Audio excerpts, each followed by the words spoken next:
আজকে এনসিপি অভিযোগ করেছে তাদের যে পদযাত্রা সেখানে তারা অভিযোগ করেছে গণভোটের রায় বা সংস্কারের প্রতিশ্রুতি বাস্তবায়নে সরকার বেশ ধীর গতি দেখাচ্ছে। তারা বলছেন যে এমনকি একে জাতির সাথে বেইমানি বলেও আখ্যা দেয়া হচ্ছে।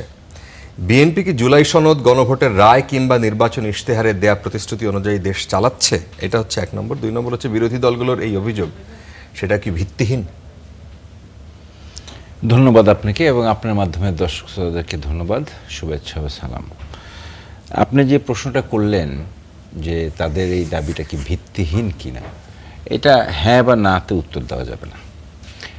ভিত্তিহীন বলা যাবে না, আবার তারা যে দাবিটা করছে এটা আমি মনে করি অস্থিরতারও একটা অ্যাটিচিউডটা দেখা যাচ্ছে যে অস্থিরতা তারা তৈরি করতে চায় না, মানে অস্থিরতা বলতে হচ্ছে তাদের মধ্যে একটা অস্থিরতা যে আমারটা জুলাই সনদ এখনই হোক, এখনই এটা হয়ে যাক, এখনই সব ইমপ্লিমেন্ট হয়ে যাক। আসলে তো এগুলা একদিনে এক মুহূর্তে করা সম্ভব না। এগুলা পলিসির ব্যাপার আছে, সময়ের ব্যাপার আছে, চিন্তা ধ্যান ধারণা কিভাবে ইমপ্লিমেন্ট করা হবে এমন কোনো কিছু সিদ্ধান্ত নিয়ে যেটা এক্সিকিউট করা যাবে না সেরকম সিদ্ধান্ত তো আমার মনে হয় নেওয়ার কোনো প্রয়োজন নাই, নাম্বার 1। নাম্বার 2 হচ্ছে যে বিএনপির যেই ইশতেহার এবং যেই গণভোট এবং জুলাই চার্টার, এই সবগুলি সরকার বলেছে যে তারা এটা অক্ষরে অক্ষরে পালন করবে এবং সেইটা অক্ষরে অক্ষরে পালন করতে গিয়ে যে সময়টুকু দরকার সেই সময়টুকু তাদেরকে দেওয়া উচিত। এই 4-5 মাসের মধ্যে যে এখনই হয়ে যেতে হবে এটা হতেও সময় লাগে, কমিটি ফর্ম করতেও সময় লাগে। যেরকম আপনার এই ইয়ের জন্য যে কমিটি ফর্ম করেছে, কনস্টিটিউশনাল রিফর্মের জন্য যে কমিটি ফর্ম করেছে, বিরোধী দল থেকে কিছু লোকজন চেয়েছে, তাদের নাম চেয়েছে। আমার এখনও বর্তমানে আমার জানা নেই ওনারা নাম দিয়েছে কি দেননি, দিলে নিশ্চয়ই কমিটির কাজগুলি শুরু হয়ে যাবে। তো ওনারা যদি সেটা যদি শুরু হয় সেটাও একটা রিফর্মের কাজ।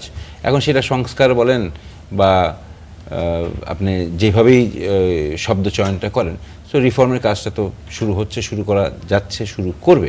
এবং এর মানে এই না যে বিএনপি এখন পর্যন্ত তার ইশতেহার অনুযায়ী যতটুকু 4 মাসে সম্ভব সবগুলি আস্তে আস্তে ছুঁয়ে যাচ্ছে। আপনি গ্রাম বাংলা কৃষকদের জন্য যেভাবে কাজ করে যাচ্ছে, খাল খনন করে যাচ্ছে, এবং এটা মাত্র যা শুরু। তো এখন আরও ধরেন 5 বছর সময় আছে, 4 বছর সময় আছে।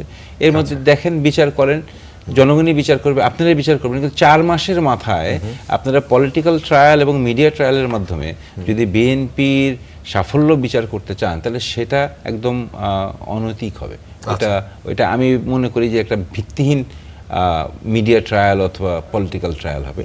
একটা রাজনৈতিক দলকে সরকারে এসেছে দীর্ঘ 17 বছর স্বৈরাচার শাসন আমলের পরে, পুরো কাঠামোটাই আপনার আমি বলতে পারি যে আমরা সবাই বলতে পারি যে এটা একটা আনন্যাচারাল কাঠামোর মধ্যে আছে। এটা ভেঙে গড়াটাও একটু সময়ের ব্যাপার, কিন্তু আপনি একবারে ভেঙে আপনি গড়তে পারবেন না।